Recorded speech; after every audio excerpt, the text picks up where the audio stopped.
मेरे प्यारे शेरनियों, स्वागत है आप सभी लोग का आज के हमारे क्लास में। जो आज का यह क्लास होने वाला है आप लोग के लिए केमिस्ट्री के लिए बहुत ही ज्यादा स्पेशल होगा, बहुत ही ज्यादा आप लोग के लिए इंपॉर्टेंट होने वाला है। इसमें आज हम लोग टोटल 20 सब्जेक्टिव क्वेश्चन करने वाले हैं जो आपके बोर्ड एग्जाम के लिए बहुत ही ज्यादा इंपॉर्टेंट है। और आप लोग के लिए एक सुंदर सा लाइन है कि विकल्प बहुत मिलेंगे मार्क से हटाने के लिए, विकल्प बहुत मिलेंगे आपको अपने मंजिल की राह से हटाने के लिए, लेकिन संकल्प एक ही काफी होगा आपको मंजिल तक पहुंचाने के लिए। तो मेरे प्यारे बच्चों, आज की इस क्लास में आप लोग केमिस्ट्री के हम लोग टॉप 20 सब्जेक्टिव क्वेश्चन यहां से हम लोग देखने वाले हैं। टोटल मेरे प्यारे बच्चों आप लोग का 20 सब्जेक्टिव क्वेश्चन हम लोग देखेंगे जो आप लोग के लिए बहुत ही ज्यादा स्पेशल होगा। फटाफट इस वीडियो को लाइक कर देंगे, शेयर कर देंगे और नए होंगे तो तुरंत सब्सक्राइब करेंगे और इस वीडियो को अच्छे से देखिएगा। इसी क्लास में आप लोगों का पूरा सब्जेक्टिव क्वेश्चन याद होने की गारंटी है। चलिएगा प्यारे बच्चों, यहां से हम लोग अपने आज के इस सेशन को स्टार्ट करते हैं। देखिएगा प्यारे बच्चों, पहला सवाल ही बोला गया है कि आदर्श और अनादर्श घोल की व्याख्या करें। तो मेरे प्यारे बच्चों, आप लोगों को इतना याद नहीं करना है। जैसे देखिएगा कि आदर्श मतलब क्या होता है, जो जिसके नियम कानून का पालन करेगा तो हम उसके आदर्श हो जाएंगे, और जो उसके नियम कानून का पालन नहीं करेगा वो हमारा अनादर्श हो जाएगा। तो वैसे ही लॉजिक आप लोगों का एकरा में लगता है। देखिएगा, वे विलयन जो ताप और दाब के समस्त स्थिति पर राउल्ट के नियम का पालन करता है उसे हम लोग आदर्श विलयन कहते हैं। यानी समस्त ताप और समस्त दाब पर जो विलयन राउल्ट के नियम का पालन करेगा वही हमारा कहलाएगा आदर्श विलयन। यहां पर देखिएगा लिखा गया है कि those solution which obey Raoult's law at all condition of a temperature and pressure are called a ideal solution. यानी मेरे प्यारे बच्चों, ऑल टेम्परेचर और ऑल प्रेशर पर जो मेरे प्यारे बच्चों सभी सिचुएशन पर राउल्ट के नियमों का पालन करेगा उसे हम लोग कहते हैं आइडियल सॉल्यूशन। तो आप लोग का यहां से पहला सवाल था मेरे प्यारे बच्चों, याद हो गया होगा कि आदर्श और अनादर्श घोल की व्याख्या करें, जिसमें से आप लोग का आदर्श विलयन का पूरी तरह से जानकारी आप लोगों को मिल गया होगा। अब यहां से हम लोग आगे चलते हैं। देखिएगा कि अब आप लोग का यहां से आता है अनादर्श। देखिएगा कि अनादर्श विलयन किसे कहते हैं। वे विलयन जो ताप एवं दाब की समस्त परास पर, ठीक है ना, मतलब समस्त सिचुएशन पर राउल्ट के नियम का पालन नहीं करते हैं उन्हें अनादर्श विलयन कहते हैं। विलयन का कुल आयतन दोनों घटकों के आयतन के बराबर नहीं होता है। यानी मेरे प्यारे बच्चों, देखिए कहने का अर्थ यह है कि एगो बाल्टी में 5 लीटर पानी है और एगो बाल्टी में 3 लीटर पानी है, दोनों को मिलाएंगे तो हमारा टोटल रिजल्ट कितना आना चाहिए। आप ही लोग बताइए कि हमारा यह एगो बाल्टी है जो कि 5 लीटर का है, एगो यह बाल्टी है जो हमारा 3 लीटर का है, दोनों का मिला के एगो हम बड़का चक्का यहाँ बाल्टा रख देंगे। तो इस बड़का चक्का बाल्टा में टोटल पानी हमारा कितना होना चाहिए, 8 लीटर। लेकिन अनादर्श विलयन में ऐसा नहीं होता है। कुछ पानी सोख लिए जाते हैं, कुछ पानी वाष्प बन जाते हैं, कुछ पानी वेस्ट हो जाते हैं, लेकिन हमारा इन दोनों के आयतनों के बराबर एकरा में नहीं मिलेगा। उसे कहते हैं मेरे प्यारे बच्चों नॉन आइडियल सॉल्यूशन, हम लोग इसको कहेंगे। एकरा के आप लोग अच्छे से याद रखिएगा, एग्जाम के लिए बहुत ही इंपॉर्टेंट है। अब यहां से आगे चलते हैं। देखिएगा दूसरा का प्रश्न आता है प्यारे साथियों, देखिएगा कि प्रासरणी दाब को परिभाषित करें। ठीक है ना, बताना है कि ऑस्मोटिक प्रेशर किसे कहते हैं, प्रासरण दाब किसे कहते हैं। तो इसको समझने के लिए सबसे पहले आपको प्रासरण समझना होगा कि प्रासरण क्या होता है, क्योंकि जब आप लोग प्रासरण समझ जाएंगे ना तो प्रासरण दाब भी आप लोग समझ जाएंगे क्या होता है। तो सबसे पहले आप लोग को हम लेके चलते हैं बाबू लोग प्रासरण पर, ठीक है ना, कि प्रासरण हम लोग किसे कहते हैं। देखिएगा यहाँ पर आप लोग के लिए हम लिख दिए गए हैं कि प्रासरण किसे कहते हैं। वो देखिए वह प्रक्रिया जिसमें विलायक के जो कण होते हैं, जो पार्टिकल होते हैं, वह कम सांद्रता से अधिक सांद्रता की तरफ अर्ध पारगम्य झिल्ली से होकर स्वतः गति करते हैं, उसे प्रासरण दाब कहते हैं। यानी बाबू देखिएगा कि प्रासरण एगो ऐसा क्रिया है जिसमें मेरे प्यारे बच्चों कम सांद्रता से अधिक सांद्रता की ओर जाएगा, सिर्फ विलायक के कण जाएगा। जैसे मान लीजिए कि हम लोग चाय बनाते हैं, तो चाय बनाते हैं तो हम लोग बीच में चछनी लगा देंगे और उधर से चाय को हम लोग डालेंगे, तो हमारा चाय का सब पार्टिकल थोड़े हमारा आ जाएगा लोटा में जहाँ पर हम लोग छानेंगे, उसके चाय में जो मोटे मोटे कण होते हैं वो चछनी में फंस जाएंगे। तो वही अर्धपारगम झिल्ली होता है कि विलायक को जाने देगा, बाकी सबको रोक देगा। तो इस क्रिया को हम लोग कहते हैं प्रासरण। अब समझते हैं कि प्रासरण दाब क्या होता है। ध्यान से देखिएगा, यहां पर बोला गया है कि प्रासरण दाब को परिभाषित करें, मतलब कि ऐसा बाह्य दाब जो प्रासरण की क्रिया को ही रोक देवे, वो करा के कहते हैं प्रासरण दाब। बताइए, दोनों में से दोनों आप लोगों का क्लियर हो गया ना?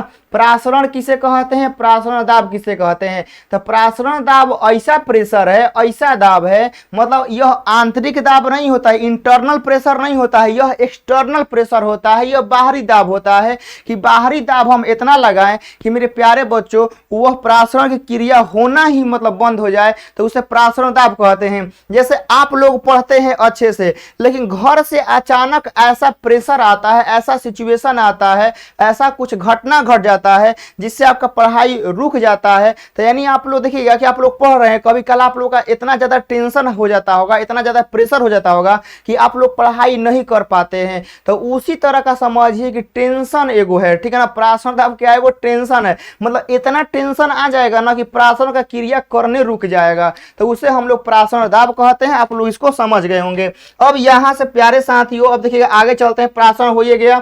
अब आते हैं, देखिएगा कि तीसरा का नंबर है कि प्राथमिक सेल से आप क्या समझते हैं। मतलब प्राथमिक सेल को कहने का मतलब है ना कि लिखो फीको से, लिखो फीको मतलब सेल। जैसे देखिएगा मेरे पास एगो कलम है, यह लिखो फीको कलम हम लोग कहते हैं। मतलब एक बार लिखिए, एक का फेंकिए, दोबारा यह इसमें आप स्याही नहीं भर सकते हैं। वैसे ही होता है प्राथमिक सेल। जैसे देखिएगा अभी भी आजकल देखिएगा घड़ी में जो बैटरी लगता है, चाहे वो हाथ वाला हो चाहे दीवाल वाला हो, उसमें जो घड़ी में बैटरी लगता है बाबू, चाहे रिमोट में जो बैटरी लगता है, एक बार यूज करिए फेंकिए, ठीक है ना? मेरे पास रिमोट में बैटरी है, भी लगा हुआ है, अभी बाहर नहीं वरना दिखा देते हैं। प्राथमिक सेल का मतलब है कि बस एक बार यूज करिए और बाद फेंक दीजिए, अब कोनो काम में वो नहीं आने वाला है, तो उसे हम लोग कहते हैं प्राथमिक सेल, मतलब प्राइमरी सेल हम लोग कहते हैं। देखिएगा वही लिखा गया है कि वे सेल जिनकी डिजाइन ऐसी होती है कि उन्हें प्रयोग करने के बाद पुनः आवेशित नहीं किया जा सकता है। मतलब एक बार यूज हो गया तो बस उंगरा कब शमशान घाट ले जाके काम कर देगा, बुझा गई? तो यह हम लोग का होता है प्राथमिक सेल। उदाहरण के लिए आप लोग देख सकते हैं प्यारे बच्चों कि यहाँ पर दिया गया है शुष्क सेल, ठीक है ना? शुष्क सेल जो होता है यह एक प्रकार का एगो प्राथमिक सेल हमारा हो जाएगा, तो इसको आप लोग याद रखिएगा। अब यहां से हम लोग आगे बढ़ते हैं। देखिएगा द्वितीयक सेल से क्या समझते हैं। तो हम लोग का देखिए सेल जो होता है वो दो प्रकार के होता है, एगो प्राथमिक एगो द्वितीयक। मतलब एगो के चार्ज नहीं कर सकते हैं, एगो के चार्ज कर सकते हैं। तो जौना के चार्ज कर सकते हैं वह होता है द्वितीयक, यानी आपके मोबाइलवा का बैटरी। आपके मोबाइलवा का जो बैटरी है बाबू लोग ना, वह हमारा द्वितीयक सेल है। क्या है? द्वितीयक। अगर हम लोग पुनः चार्ज कर दें, ऐसा सोचिए कि मेरे प्यारे बच्चों कि द्वितीयक सेल का निर्माण नहीं होता तो हम लोग बैटरी खोसते खोसते मोबाइल में परेशान हो जाते। मतलब पता चलता कि एक दिना में मोबाइल में कम से कम 3-4 गो बैटरी डला गई, आराम से डला जाए, तो लोग आराम से मोबाइल 2 बे 3 बे चार्ज करत हो बजा। यदि द्वितीयक सेल नहीं रहता तो आप लोग का बैटरी मालूम चलता कि जितना के मोबाइल नहीं है उतना का तो हम बैटरी लगा दिए 3-4 महीना में। तो मेरे प्यारे बच्चों द्वितीयक सेल होना बहुत ज़्यादा जरूरी है, ठीक है ना? क्योंकि एक बार देखिए बैटरी बनाना है, एक बार यूज हुआ फिर फेंक देना, तो फिर मेरे प्यारे बच्चों कहीं ना कहीं गलत है, समझ गए ना? मतलब ऐसा चीज बनाइए जिसका हम लोग पूरा यूज हम लोग कर दें, समझ गए ना? तो द्वितीयक सेल बहुत ही शानदार बहु बैटरी होता है। तो यह ऐसा सेल होता है जो एक बार प्रयोग में किया जाएगा और उन्हें चार्ज करके पुनः हम लोग प्रयोग में ला देंगे। यानी मेरे प्यारे बच्चों वह रिचार्जेबल रहेगा, वह चार्जेबल रहेगा, मतलब उसको हम लोग पुनः आवेशित कर सकते हैं। तो वह मेरे प्यारे साथियों होता है आप लोगों का द्वितीयक सेल। याद रखिएगा, इसमें आप लोगों का उदाहरण के रूप में हो जाएगा लेड स्टोरेज बैटरी, समझ गए ना? जिसको हम लोग पुनः चार्ज कर सकते हैं। अब यहां से देखिएगा कि हम लोग आगे बढ़ते हैं। 5वां हो गया कि बोला गया है कि अभिक्रिया की कोटि से आप क्या समझते हैं। बताना है कि अभिक्रिया की कोटि क्या है। देखिए जैसे हम लोग का कोई रिएक्शन होता है, तो रिएक्शन जब होता है तो जो उसके सांद्रण रहता है तो उसके घातों के योगफल को कोटि कहते हैं। जैसे आप लोग देखिएगा कि एगो कोई रिएक्शन है, मान लीजिए कोई वेग है किसी रिएक्शन का वो हो रहा है, तो उसमें मान लीजिए कोनो रिएक्शन में दो गो पार्टिकल मिला हुआ है, मतलब दो गो आणविकता है। तो मान लेते हैं कोनो दो गो पार्टिकल है तो ओकर एगो के पावर हो गया हमारा m हो गया, और ओकर बाद मेरे प्यारे बच्चों b के पावर हमारा n हो गया। ऐसा कोई रिएक्शन का रेट है जिसमें हमारा दो गो पार्टिकल है तो एगो के पावर m हो गया, b के पावर n हो गया, मतलब कै गो है। तो देखिएगा कि जो हम लोग का कोटि कहता है, यानी जो हम लोग का ऑर्डर कहता है, यह कहता है ना कि दोनों के सांद्रण के, यह a और b सांद्रण हो गया, दोनों के घातों के योगफल, मतलब कि यह m वाला और यह n वाला, यानी आप लोग यहाँ m और n को आप लोग जोड़ दीजिए, यह आप लोग का m प्लस n क्या हो जाएगा, यह हमारा कोटि हो जाएगा। वही लिखा गया है कि यह एक प्रायोगिक मान है, मतलब प्रैक्टिकल वैल्यू है, ठीक है ना, यह सिद्धांतिक नहीं है, यह हम लोग का प्रैक्टिकल है। तो प्रैक्टिकल वैल्यू है जिसमें वेग समीकरण के देखिएगा अभिकारकों के सांद्रण के घातों के योगफल को हम लोग क्या कहते हैं, कोटि कहते हैं। तो कोटि का फॉर्मूला जो हो जाएगा वह आप लोग का यहाँ पर m प्लस n हो जाएगा। तो पांचवा का राइट आंसर यह हो गया। अब यहाँ आगे देखिएगा 6 नंबर सवाल है, बताया गया है कि ताप बढ़ने पर भौतिक अधिशोषण घट जाता है, क्यों, बताना है कि जब हम लोग टेम्परेचर को इंक्रीज करते हैं तो मेरे प्यारे बच्चों फिजिकल एब्जॉर्प्शन जो होता है वो डिक्रीज कर जाता है। हुआ है क्यों, ठीक है ना, क्यों डिक्रीज करता है, देखिएगा बोला गया है कि भौतिक अधिशोषण में जो होता है ना मेरे प्यारे बच्चों क्रिया जो होता है, देखिएगा बोला गया है कि भौतिक अधिशोषण में बोला गया है कमजोर वंडरवाल, ठीक है ना, वंडरवाल्स बंधन शामिल होता है। देखिए भौतिक अधिशोषण जब होता है तो इस अधिशोषण की क्रिया में जो बंधन जुड़ता है ना वह दुनिया का सबसे कमजोर बंधन वंडरवाल्स बंधन काम करता है। जैसे मान लीजिए मेरे प्यारे बच्चों कि किसी भी देश का सेना है जो कि बहुत कमजोर है, क्या है, बहुत कमजोर है, तो क्या वह ज़्यादा प्रेशर सह पाएगा, क्या वह ज़्यादा टेम्परेचर सह पाएगा। जैसे मान लीजिए कि कोई पाकिस्तान कहीं आर्मी हो गया, चाहे कहीं का भी दुर्बल आर्मी हो गया, सेना हो गया, तो यदि वहाँ पर ज़्यादा मेरे प्यारे बच्चों टेम्परेचर होगा, चाहे ज़्यादा उन लोगों पर प्रेशर आएगा, तो वो लोग सह थोड़े पाएंगे, वो लोग छितिर बितिर मतलब इन्हें उन्हें भागने लगेंगे, ठीक है ना, मतलब उनका यूनिटी जो है वो भंग होने लगेगा। तो वही बात है यहाँ पर कि जो भौतिक अधिशोषण होता है ना यह दुनिया का सबसे कमजोर बंधन यानी वंडरवाल बंधन से जुड़ा रहता है। और यह वंडरवाल बंधन से जुड़े होने के कारण क्या होता है कि जब हम लोग टेम्परेचर को बढ़ाते हैं, ठीक है ना, टेम्परेचर को इंक्रीज करते हैं, तो यह बल जो इसमें कार्य करता है यह हमारा कमजोर होने लगता है। तो इसके फलस्वरूप, ठीक है ना, हम लोग कह सकते हैं कि तापमान में वृद्धि के साथ भौतिक अधिशोषण की सीमा कम हो जाती है। रीजन यह है कि इसमें सबसे दुर्बल बल कार्य करता है, जिसके वजह से भौतिक अधिशोषण टेम्परेचर इंक्रीज करने पर डिक्रीज कर जाता है। 6 गो राइट आंसर हो गया। अब यहाँ देखिएगा 7वां नंबर सवाल है, बोला गया है कि फैराडे के विद्युत विच्छेदन के दूसरे नियम मतलब सेकंड नियम को लिखें और वर्णन करें, यानी दूसरे नियम को बताना। देखिए क्या बोला गया, इस नियम के अनुसार विद्युतीय अपघटन के दौरान मुक्त हुए पदार्थ की मात्रा उस पदार्थ के तुल्यांकी भार के समानुपाती होता है, यानी W से मुक्त हुए पदार्थ की मात्रा और E से तुल्यांकी भार से सूचित किया जाता है।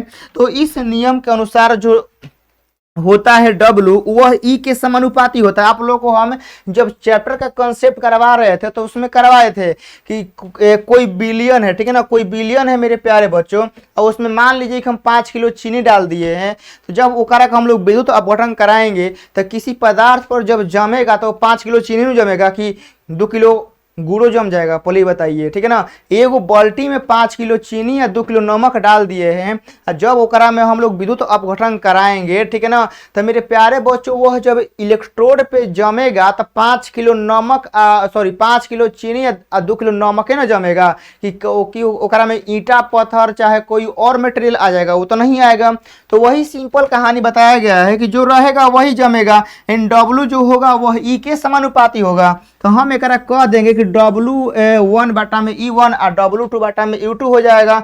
यानी मेरे प्यारे बच्चों यहाँ पर देखिएगा सिंपल सा कहानी यहाँ पर लिखा गया है। देखिएगा हम आप लोग को यहाँ पर बता देते हैं, ठीक है ना। देखिएगा W जो है हम लोग का वह E के समानुपाती कहेगा, ई सर W हम लोग का E के समानुपाती होता है। तो इसके रिजल्ट से हम लोग कह देंगे कि जो W1 बाटा में W2 हो जाएगा और यहाँ से हमारा E1 बाटा में हमारा E2 हो जाएगा। तो W1 बाटा में W2 हो जाएगा। देखिए देखिए इसको आप लोग इधर गुना कर देंगे ना और एकरा के एन ला देंगे तो यह रूप आ जाएगा। WE के समानुपाती होता है तो W1 बाटा में W2, तो देखिए 1 के सामने 1 है और 2 के सामने 2 है। ऐसे हम लोग चेक करते हैं। तो यह हम लोग का यहाँ तक हो गया। अब आगे चलते 7वां के बाद देखिए यह आप लोग का इंग्लिश मीडियम में है, आप लोगों को सब कुछ हम समझा दिए हैं। अब यहाँ देखिएगा 8वां नंबर सवाल है प्यारे बच्चों कि एल्युमिनियम एवं तांबा के प्रत्येक एक मुख्य अयस्क लिखें और उसके रासायनिक संरचना को भी लिखें।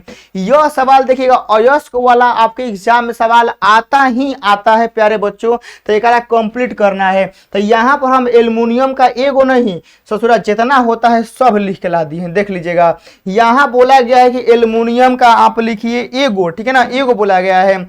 लेकिन आप लोग देख सकते हैं कि आपके भाई एल्युमिनियम का इतना खनिज हम खखोर के बकोट के ला दिए हैं, एक के आप लोग एकदम याद कर लेना है। देखिएगा एल्युमिनियम के प्रमुख खनिज कौन कौन है, देखिएगा यहाँ पर लिख दिए हैं। एगो सबसे पहले सबसे मेन तो होता है बॉक्साइट, याद रखिएगा इसका होता है Al2O3 2H2O होता है। एगो होता है दूसरा का देखिए क्रायोलाइट, मतलब बॉक्साइट क्रायोलाइट।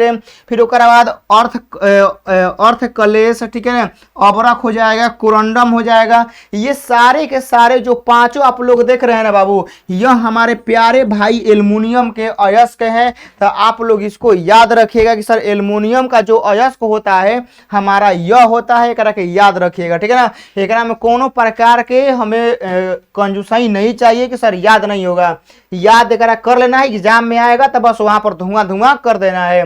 तो 8 गो हो गया। यहाँ से हम लोग आगे चलते हैं। देखिएगा यहाँ सारा चीज आप लोग का इंग्लिश मीडियम में लिख दिए हैं कि एल्युमिनियम का जो हमारा ओर होता है वह आप लोगों से प्रश्न में एगो पूछा है, लेकिन हम यहाँ पर 5 गो लिख के ला दिए हैं कि बॉक्साइट कोरंडम, ठीक है ना। उसके बाद आप लोग का हम लोग का बॉक्साइट हो गया, हम लोग का क्रायोलाइट हो गया, फिर हम लोग का कोरंडम हो गया, अबरख हो गया, अर्थ कलेश हो गया। 5 गो हो गया, पांचों को आप लोग को याद रखना है। अब यहाँ देखिएगा अगला प्रश्न आता है कि कॉपर के मुख्य अयस्क को लिखें। मतलब कि प्रश्न हमारा था कि आप एल्युमिनियम और कॉपर दोनों के अयस्क को लिखिए। तो पिछला स्लाइड में हमारा हो गया एल्युमिनियम का। अब इसमें हम लोग क्या करेंगे ना कि कॉपर को देखेंगे। देखिएगा कॉपर का जो अयस्क होता है वह कॉपर पाइराइट हो जाएगा, मालाकाइट हो जाएगा, क्यूपराइट हो जाएगा, कॉपर गलांस हो जाएगा। यानी आप लोगों का 4 गो अयस्क है। पहचानने का देखिए तरीका क्या है तो असही पहचाना जाएगा कॉपर पाइराइट की कॉपर का है। कॉपर गलांस यो हम लोग का पहचाना जाएगा कि नहीं कॉपर का है। मालाकाइट एगो क्यूपराइट आप लोगों को स्पेशल में याद रखना है कि कॉपर का 4 गो लिखना है। कॉपर पाइराइट, मालाकाइट, क्यूपराइट, कॉपर गलांस, यह 4 गो आप लोगों का यहाँ पर होता है। चारों का देखिए ये सूत्र भी आप लोग याद रखिएगा, क्योंकि अब एक नंबरिया में सूत्र भी आप लोगों से पूछा जाएगा। तो ये सूत्र जो है ना आप लोगों को यहाँ पर याद रखना है। तो हम लोग का यहाँ पर हो गया। हम लोग आगे बढ़ते हैं प्यारे साथियों। देखिएगा कि अब इस यहाँ के बाद पूछा है 9 नंबर में ना कि देखिए 2 विटामिन के नाम लिखें एवं उनकी कमी के कारण उत्पन्न रोगों के नाम लिखें। मतलब देखिए विटामिन तो बहुत प्रकार के होते हैं, आप लोग सुने हैं कि ये सर विटामिन जो होते हैं A, B, D, E के पता ना कौन कौन 10-12 गो विटामिन होता है। लेकिन हम लोग को उतने विटामिन जानना है जो ना से हमारा एग्जाम में काम हो जाए और जो ना हमारे रियल लाइफ में काम हो जाए, यही से ना मतलब है। तो अब यहाँ पर देखिएगा कि हम 2 गो बोला है तो देखिए लिखे हैं कि एगो लिखे हैं विटामिन ए। तो विटामिन ए का जो हमारा रासायनिक नेम होता है, जो केमिकल फॉर्मूला होता है, जो केमिकल नेम होता है वो रेटिनॉल होता है। याद रखिएगा कि विटामिन ए का जो केमिकल नेम होता है उसे हम लोग रेटिनॉल कहते हैं, समझ गए। और उसके बाद देखिएगा इसका अणु सूत्र मतलब इसका मोलिक्यूलर फॉर्मूला होता है C20H30 और हम लोग का O होता है। कमी से उत्पन्न रोग देखिएगा रतौंधी हो जाएगा, त्वचा का शुष्क हो जाना हो जाएगा।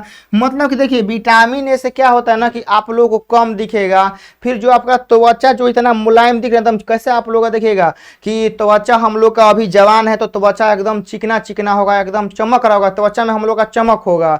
लेकिन देखिएगा कि जैसे जैसे मतलब एज बढ़ता है, बुढ़ापा आता है, तो त्वचा सिकुड़ने लगता है, त्वचा का जो चमकना है, ठीक है ना, वह कम हो जाता है।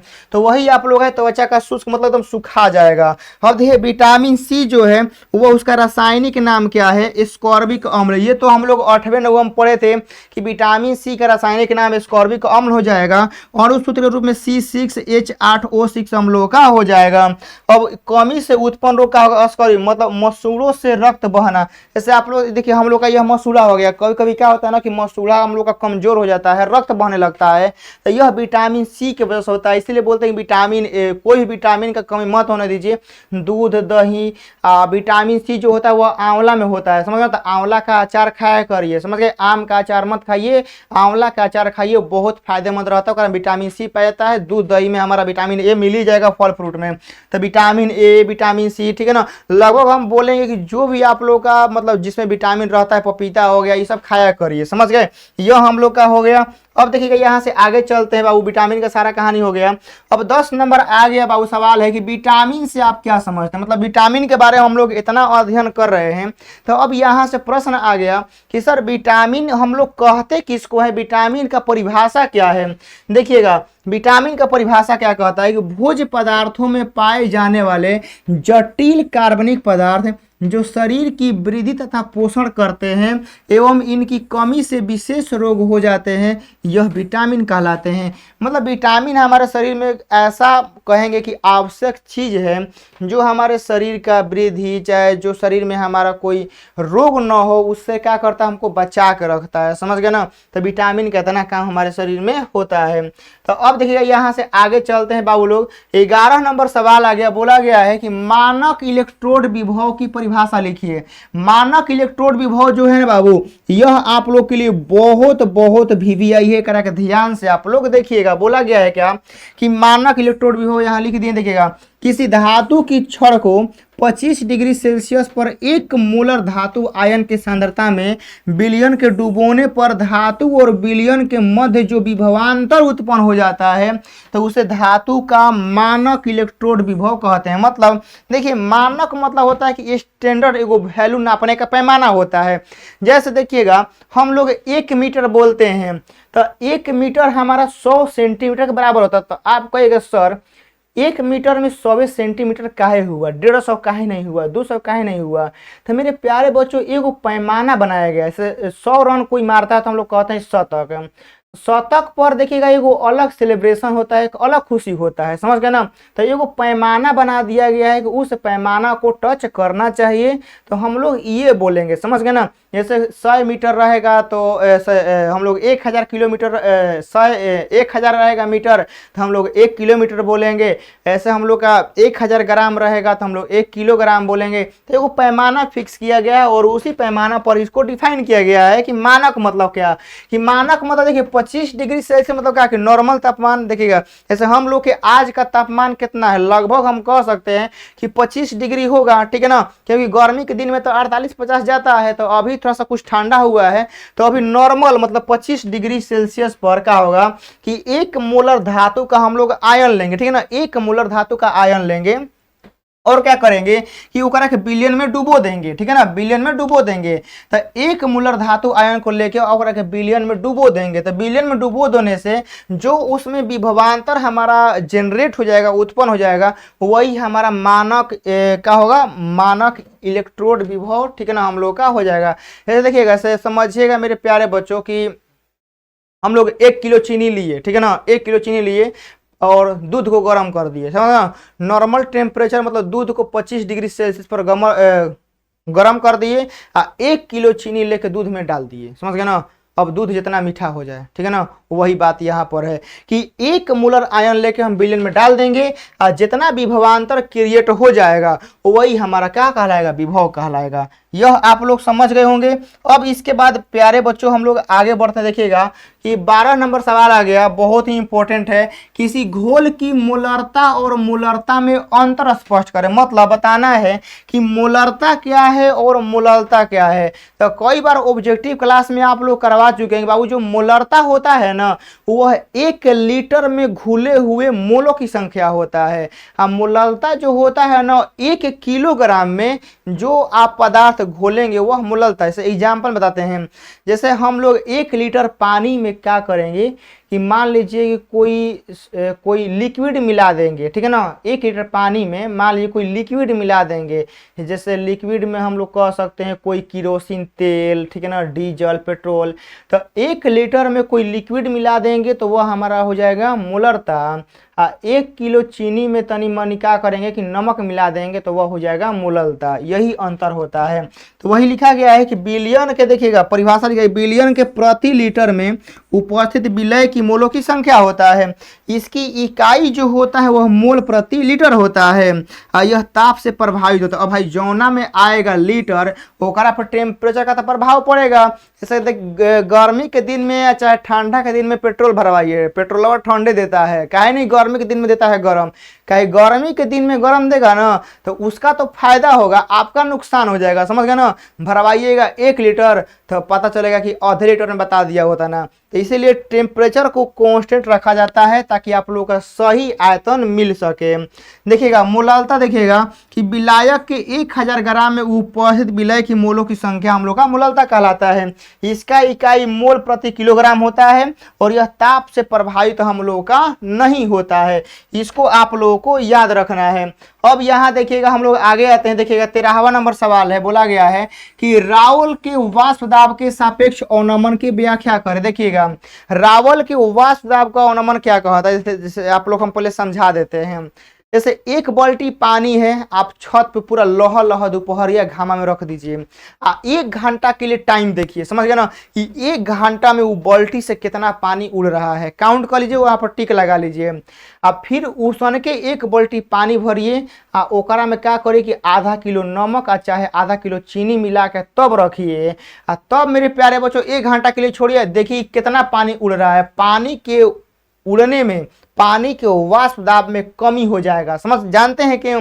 क्योंकि जो पहिलका बाल्टी हम रखे थे तो ओकरा में शुद्ध पानी था, पूरा पानी हरा हरा निकल रहा था। लेकिन दूसरा बार हम जब चीनी मिला दिए चाहे नमक मिला दिए तो चीनी का जो नमक है, चीनी का जो कण है, चाहे जो नमक का कण है, वह पानी के सतह पर तो रहेगा ना। तो क्या चीनी उड़ जाएगा? बताइएगा। घाम कितना तेज करेगा तो क्या ईंटा को उड़ा देगा या चीनी को उड़ा देगा? नहीं। घाम कितनों करेगा, सूर्य का प्रकाश कितनों तेज होगा तो वह लिक्विड को सुखाता है, ठोस को नहीं। समझ गए ना। तो ठोस नहीं गायब होगा, लिक्विड गायब होता है। तो हम लोग को जब चीनी मिलाएंगे तो चीनी का जो कण रहेगा वो सतह पर भी रहेगा, तो वह वाष्प दाब को रोकेगा, कहेगा ना भाई यही हम बनी हम ना जाए दें। समझ गए ना।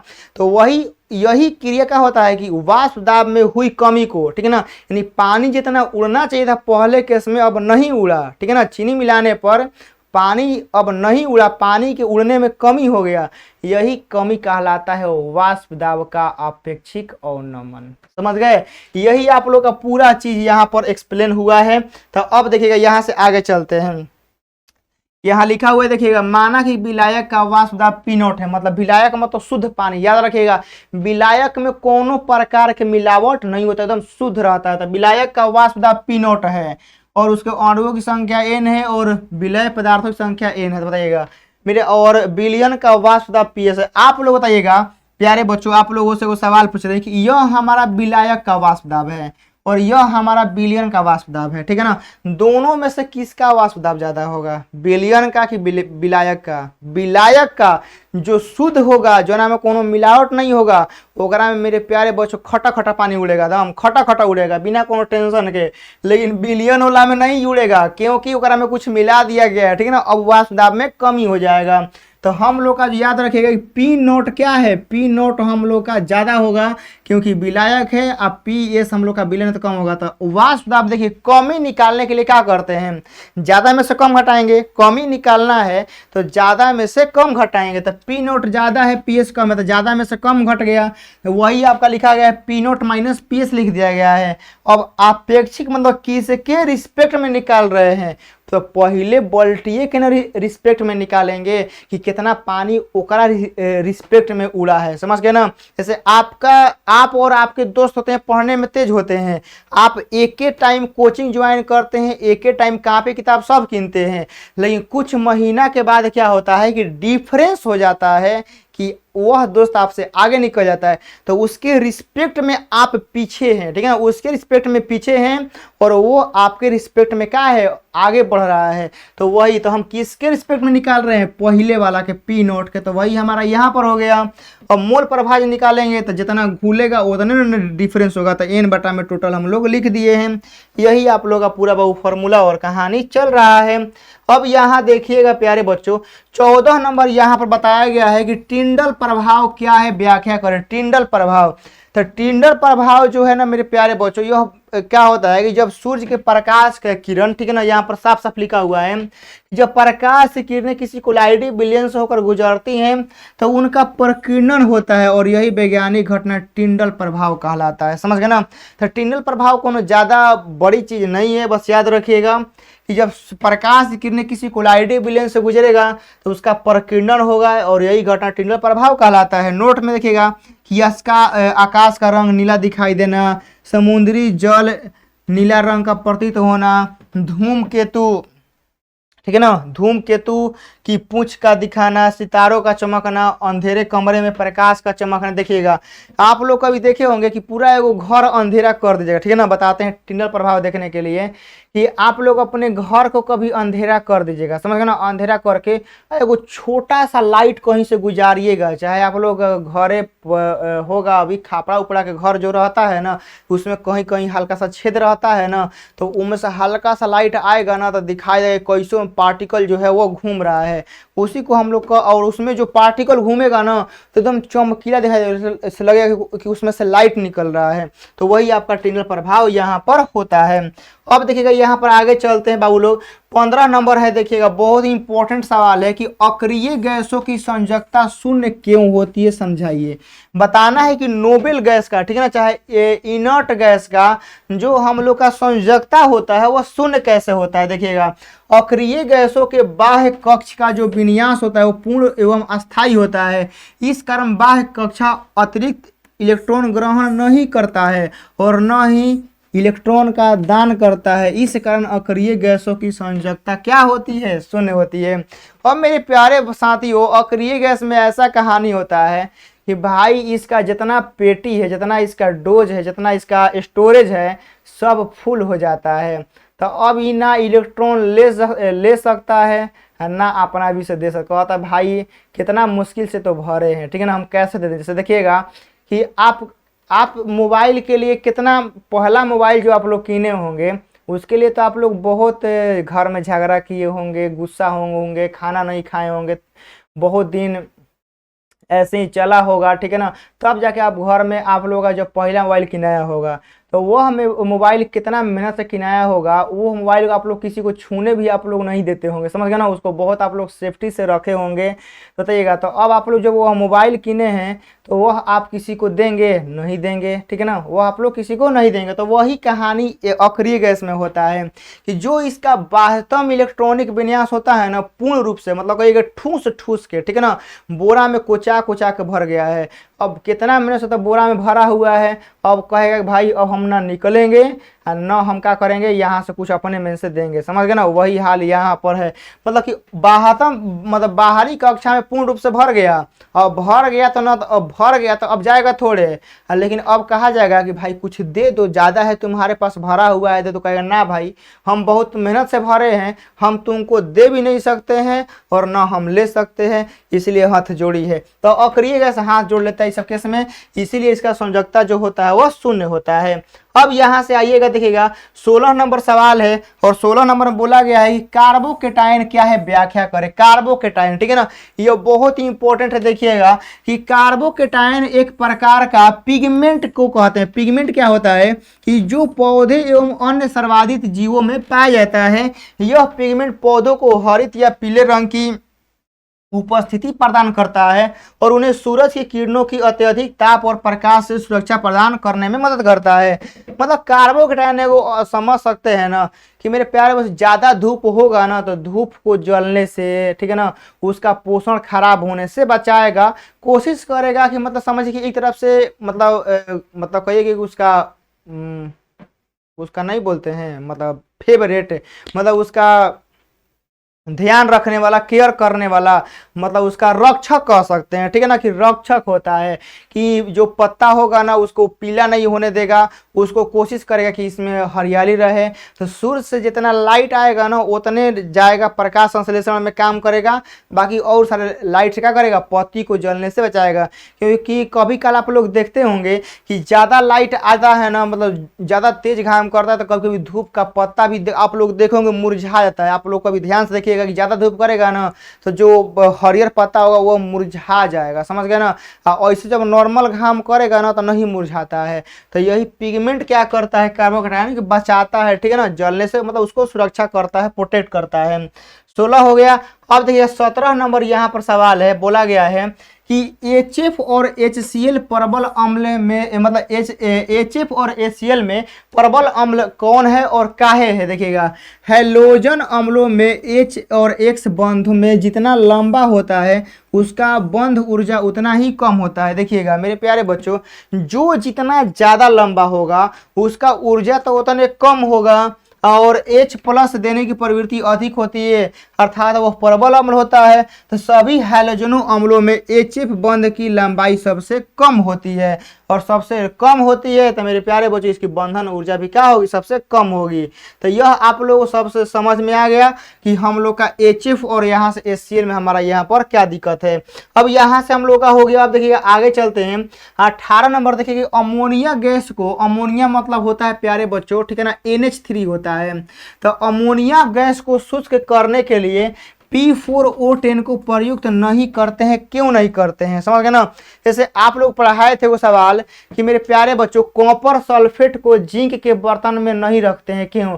क्योंकि मेरे प्यारे बच्चों देखिएगा, जैसे आप लोग किसी से बतियाते हैं, आप लोग अपनी गर्लफ्रेंड से बतियाते हैं, यदि आपकी गर्लफ्रेंड के पास कोई अच्छे घर से रिश्ता आ जाए, सरकारी नौकरी वाला आ जाए, तो क्या आपके साथ रहना चाहेगी? आपको लात मारेगी और सरकारी नौकरी वाला के साथ शादी करके अपना घर बसा लेगी। तो वही हाल होता है कि कॉपर सल्फेट के विलयन को जिंक के पात्र में नहीं रखते हैं, वरना जिंक के पात्र में जैसा ही आएगा तो कॉपर को लात मारेगा और जिंक के साथ है मामला सेट हो जाएगा। तो वही यहाँ पर है कि अमोनिया गैस को क्या करते हैं कि P4O10 के साथ रिएक्शन नहीं कराते हैं, क्योंकि रिएक्शन कराएंगे तो देखिए क्या बनेगा, P4O10 अम्लीय है और अमोनिया भस्मीय है, ठीक है ना। देखिएगा P4O10 अम्लीय है, आई ससुरा भस्मीय है, और नमी की उपस्थिति में यह अमोनिया के साथ अभिक्रिया करके अमोनिया फॉस्फेट बना दे। बताइए यहाँ पर हम लोग शुष्क करेंगे तो सोचेंगे भाई कुछ वही रहे, चाहे कुछ बढ़िया चीज बने, लेकिन तो मामला ही खराब कर दिया। यानी हम लोग अमोनिया को जब इसके साथ कराएंगे तो नमीकरण क्या होगा कि यह मेरे प्यारे बच्चों अमोनिया फॉस्फेट बना देगा। देखिए अमोनिया फॉस्फेट हम लोग का बना देगा। तो इसीलिए हम लोग क्या करते हैं कि इसका हम लोग यूज नहीं करते हैं। तो यह आप लोग का यहाँ पर था। देखिए 18 हो गया। 19 नंबर देखिएगा, बोला गया कि नाइट्रोजन NF3 बनाता है, लेकिन देखिएगा नाइट्रोजन NF3 बनाता है लेकिन NF5 नहीं। समझिए क्यों, देखिएगा जैसे हमारा NF3 बना देता है तो NF5 काहे नहीं बनाता है। देखिएगा नाइट्रोजन के संयोजी कोश में रिक्त D कक्षक नहीं होते हैं, इसलिए यह अपनी संयोजकता 3 से ज़्यादा नहीं बढ़ा सकता है, जिसके परिणाम स्वरूप NF3 बन सकता है, NF5 नहीं। देखिएगा NF5 बनाने के लिए मेरे प्यारे बच्चों से आपके पास 3 लीटर का बाल्टी है, ठीक है ना। तो आप लोग ओकरा में पानी कितना ले सकते हैं? कुछ नहीं ले सकते हैं। 1 लीटर, 2 लीटर, ज़्यादा से ज़्यादा आप लोग ओकरा में पानी भर सकते हैं तो 3 लीटर। लेकिन अब कोई कहेगा कि भाई हमारा 5 लीटर पानी भरना है, तो कैसे भर पाइएगा? नहीं ना भर पाइएगा। 3 लीटर का जर्किन है तो पानी कितना अटेगा? 3 लीटर। 5 लीटर तो नहीं अटेगा। अब वही बात है ना, आपके पास कोई एक्स्ट्रा जर्किन है कि आप वगैरह में डाल पाएंगे। वही हाल बेचारा नाइट्रोजन के साथ होता है कि इसके पास डिकॉक्शन होकबे नहीं करता है। और मेरे प्यारे बच्चों, नहीं है तो अब यह बड़का वाला कैसे बनाएगा? नहीं बनाएगा, छोड़ देता है, कहे जा भाई हमारे पास नहीं है, कभी बाद में आना। 19 हो गया ना, चलेगा। तो यहाँ पर प्यारे बच्चों आज की क्लास में हम लोग यहाँ से आप लोग का 19 सब्जेक्टिव क्वेश्चन कराए हैं, जो आप लोग केमिस्ट्री के लिए बहुत ही एकदम इंपॉर्टेंट है, एकदम फैंटास्टिक है। बताइएगा कि यह आप लोग का पूरा समझ में आया है नहीं। कोशिश तो किए हैं कि आप लोग का 19 सब्जेक्टिव क्वेश्चन आप लोग को अच्छे से समझ में आ जाए। प्लीज कमेंट बॉक्स में बताइएगा जल्दी से फटाफट, क्या आप लोगों को यह सारे सब्जेक्टिव क्वेश्चन आप लोग समझ में आए या नहीं आए। बाकी हम मिलते हैं आप लोग साथ किसी और बेहतरीन क्लास में। तब तक के लिए आप लोग इस क्लास को लाइक कर दीजिएगा और कमेंट करके जाना है, ऐसे नहीं जाना है। जय हिंद।